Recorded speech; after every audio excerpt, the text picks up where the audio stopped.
ಸಾಹಸ ಸಿಂಹ ಅಭಿನಯ ಭಾರ್ಗವ ಕರ್ನಾಟಕ ರತ್ನ ಡಾಕ್ಟರ್ ವಿಷ್ಣುವರ್ಧನ್ ಅವರು ಹಾಗೂ ಕ್ರೇಜಿ ಸ್ಟಾರ್ ಕನಸುಗಾರ the showman doctor V Ravichandran ಅವರು ಇವರಿಬ್ರು ನಮ್ಮ ಕನ್ನಡ ಚಿತ್ರರಂಗನ ಇನ್ನೊಂದು ಹಂತಕ್ಕೆ ತಗೊಂಡೋದವರು.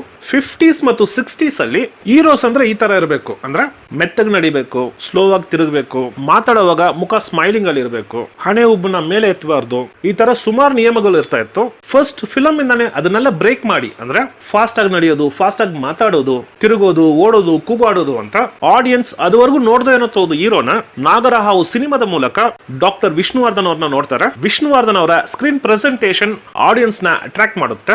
ಆ ಒಂದು ಆಕರ್ಷಣೆ ಕೊನೆಯವರೆಗೂ ವಿಷ್ಣುವರ್ಧನ್ ಅವ್ರ ಮೇಲೆ ಇಟ್ಟಿದ್ರು. ಕಾರಣ ಒಂದೊಂದು ಹಂತದಲ್ಲೂ ಅವ್ರನ್ನ ಅಪ್ಡೇಟ್ ಮಾಡ್ಕೊಂಡೇ ಬರ್ತಾ ಇದ್ರು. ಆಡಿಯನ್ಸ್ ಏನ್ ಬೇಕು, ಅವ್ರಿಗೆ ಏನ್ ಇಷ್ಟ ಆಗುತ್ತೆ, ಯಾವ ತರ ಅಭಿನಯ ಇಷ್ಟ ಪಡ್ತಾರೆ, ಯಾವ ತರ ಡ್ರೆಸ್ ಮಾಡಬೇಕು, full sleeve shirts, formal pant, bell bottom pant, ಪಂಚೆ ಇದನ್ನೆಲ್ಲ ಬಿಟ್ಟು sleeveless T shirts, jeans pant, jerkin, boot shoes ಅಂತ ತುಂಬಾ ಮಾಡ್ ಕಾಸ್ಟ್ಯೂಮ್ಸ್ ಅಲ್ಲಿ ಬಂದು ಆಡಿಯನ್ಸ್ ನ ಅಟ್ರಾಕ್ಟ್ ಮಾಡೋರು. ಇವತ್ತು T shirts, Bermudas, sleeveless T shirts ಇದೆಲ್ಲ ಓಕೆ, ಬಟ್ ಆದ್ರೆ 70s ಮತ್ತು 80s ಅಲ್ಲಿ ಈ ತರ ಕಾಸ್ಟ್ಯೂಮ್ಸ್ ಅಲ್ಲಿ ಬರೋದು ತುಂಬಾ ಅಪರೂಪ. ಆ ಒಂದು ಅಪರೂಪದ ವಿಷಯನ ರೆಗ್ಯುಲಾರಿಟಿ ಮಾಡಿದವರು ಸಾಹಸ ಸಿಂಹ ಡಾಕ್ಟರ್ ವಿಷ್ಣುವರ್ಧನ್ ಅವರು. ಲಕ್ಷಗಳಲ್ಲಿ ಅಂದ್ರೆ 20 ಲಕ್ಷ, 15 ಲಕ್ಷ, 25 ಲಕ್ಷ, 30 ಲಕ್ಷ ಈ ತರ ಬಡ್ಜೆಟ್ ಅಲ್ಲಿ ಕನ್ನಡ ಸಿನಿಮಾಗಳು ಆಗ್ತಾ ಇರುವಾಗ 1.5 ಕೋಟಿನಲ್ಲಿ ಸಿನಿಮಾ ಮಾಡಿ ಅದನ್ನ 4 ರಿಂದ 5 ಕೋಟಿ ರೂಪಾಯಿ ಬಿಸ್ನೆಸ್ ಮಾಡಿ ಕನ್ನಡ ಸಿನಿಮಾಗಳಲ್ಲೂ ಕೋಟ್ಯಾಂತರ ರೂಪಾಯಿ ಬಿಸ್ನೆಸ್ ಮಾಡಬಹುದು ಅಂತ ತೋರಿಸ್ಕೊಟ್ಟವರು crazy star doctor V Ravichandran ಅವರು. ಅದು ಮಾತ್ರ ಅಲ್ಲ, ಕನ್ನಡ ಸಿನಿಮಾನ ರಿಚೆಸ್ಟ್ ಸಿನಿಮಾ ಮಾಡಿ ಇವತ್ತು KGF, ಕಾಂತಾರ, ವಿಕ್ರಾಂತ್ ರೋಣ, KD ಅಂತ ಯಾವ್ದೆಲ್ಲ ದೊಡ್ಡ ಬಡ್ಜೆಟ್ ಸಿನಿಮಾಗಳು ಆಗ್ತಾ ಇದೆಯೋ